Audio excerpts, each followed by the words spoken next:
Good morning sa'yo, Carla, at good morning mga boss. Kamusta po ang Monday morning natin? Ngayon ay makakasama natin si Pag-asa Weather Forecaster Fernando Cada para magbigay gabay sa atin kung ano yung magiging lagay ng panahon ngayong araw at sa mga susunod pa. Good morning, Mr. Cada. Magandang umaga rin sa iyo, Jessie, at good morning din po sa ating mga tagapanood. Mr. Cada, simulan na po natin. Itong buwan ng Mayo ay tinatawag natin na thunderstorm month. Ibig sabihin po ba nito ay mas makakaranas tayo ng mga pag-ulan? Yes, Jessie, not necessarily naman ang ngayong buwan ng May talaga na pag may thunderstorm, mas madalas ang mga pag-ulan.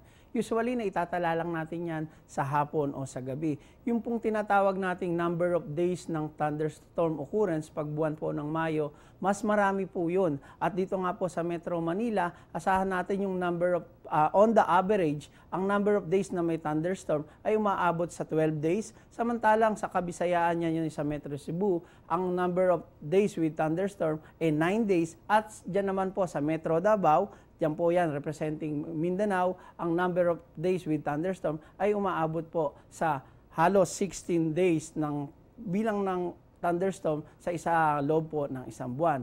At yung mga thunderstorm occurrence naman yan ay hindi talaga halos magbibigay ng malalakas na mga pag-ulan.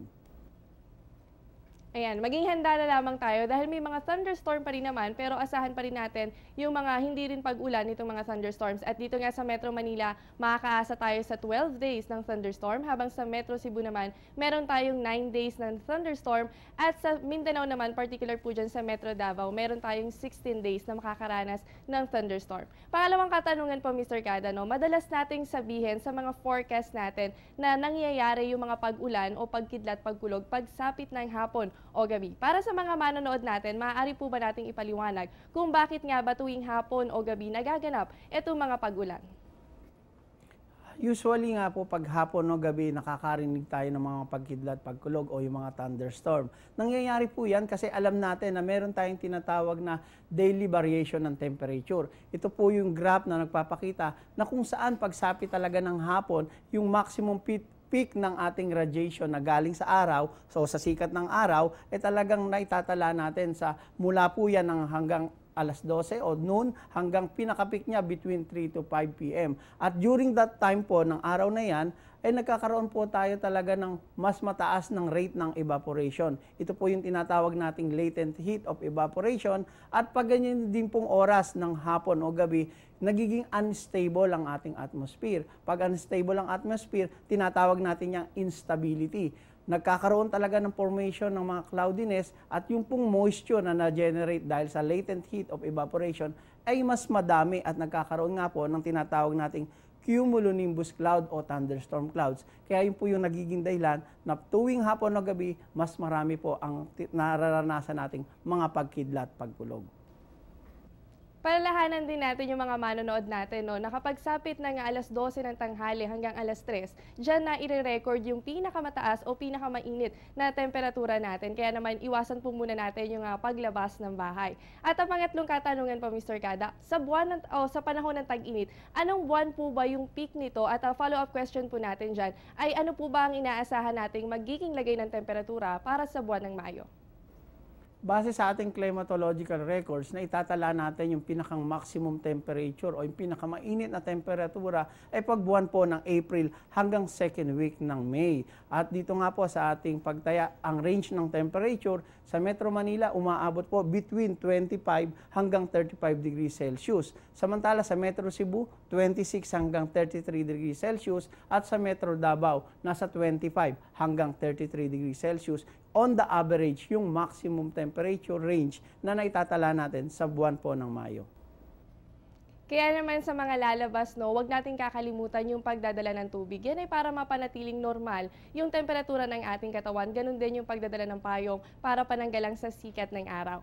Katanungan po naman tungkol ito sa mga dam. Nababalitaan natin na patuloy ang pagbaba ng level ng tubig sa dam. At ngayong buwan ng Mayo nga ay makakaranas tayo ng mga pag-ulan. Ito po bang mga pag-ulan na ito ay sapat para mapunuan ito mga nagkukulang nating dam?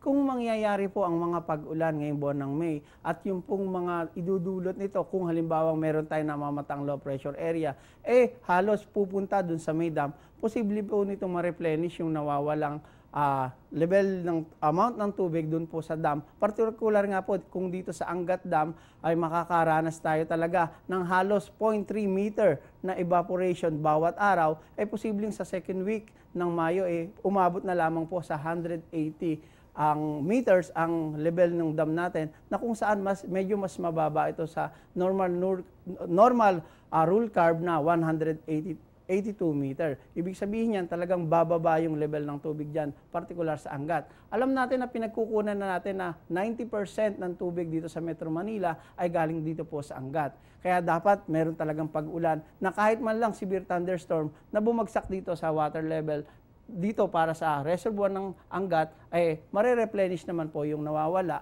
Subalit sa ngayon, nakikita natin, wala talaga tayong mga pag-ulan na inaasahan na talaga magpupuno dito po sa Angat Dam. Magpapatuloy pa ang mainit na panahon hanggang second week ng May. Kaya naman sa mga taga Metro Manila, makakabuti kung simulan na natin ang pagtitipid ng tubig. At panghuling katanungan po, Mr. Cada, syempre ngayong Monday morning, ano po ba ang aasahan nating lagay ng panahon base sa inyong 5 a.m. weather forecast? Para sa araw ngayon ng Lunes, asahan natin ang patuloy na pag-iral ng tinatawag nating easterlies. Yan po ay yung hangin galing sa silangan na kung saan mainit po at maalinsangan na panahon ang posibleng maranasan. At dahil nga po dito, may nakikita tayong mga posibleng mabuong mga thunderstorm. Usually nga po yan, katulad ng ating nabanggit, hapon o sa gabi. Pero generally, magiging maaliwalas ang ating panahon dyan po sa Luzon, Visayas at Mindanao, at magiging bahagyang kaulapan lamang po. At kung may pag-ulan, mahina lamang po at hindi rin po magtatagal. Fair and good weather po ang maaasahan natin ngayong Lunes, pero asahan pa rin natin yung mga pulupulong pag-ulan o pagkidlat, pagkulog. Maraming salamat, Mr. Cada. Natunghayan natin si Pag-asa Weather Forecaster Fernando Cada. Huwag po kayong aalis at magbabalik pa ang Panahon TV makalipas ang isang paalala. Thank you, sir.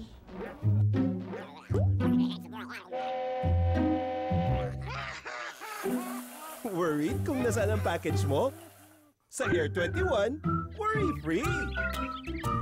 May real-time SMS updates, kaya alam mong status ng padala mo every step of the way. Why worry? Pwede namang worry-free. Sa Air 21, sagot ko, padala mo! Yan muna ang datas mula dito sa Pag-asa DOST. Manatiling nakatutok sa Panahon TV kung saan walang pinipiling panahon ang pagbibigay impormasyon. Maaari niyong bisitahin ang aming official social media accounts and website para sa detalyadong ulat panahon, at maaari niyo rin kaming mapakinggan sa DWIC. Ako ang inyong weather buddy, Jessie Basco, na nagsasabing walang dadaig sa taong may alam at laging handa. Good morning mga boss, back to studio.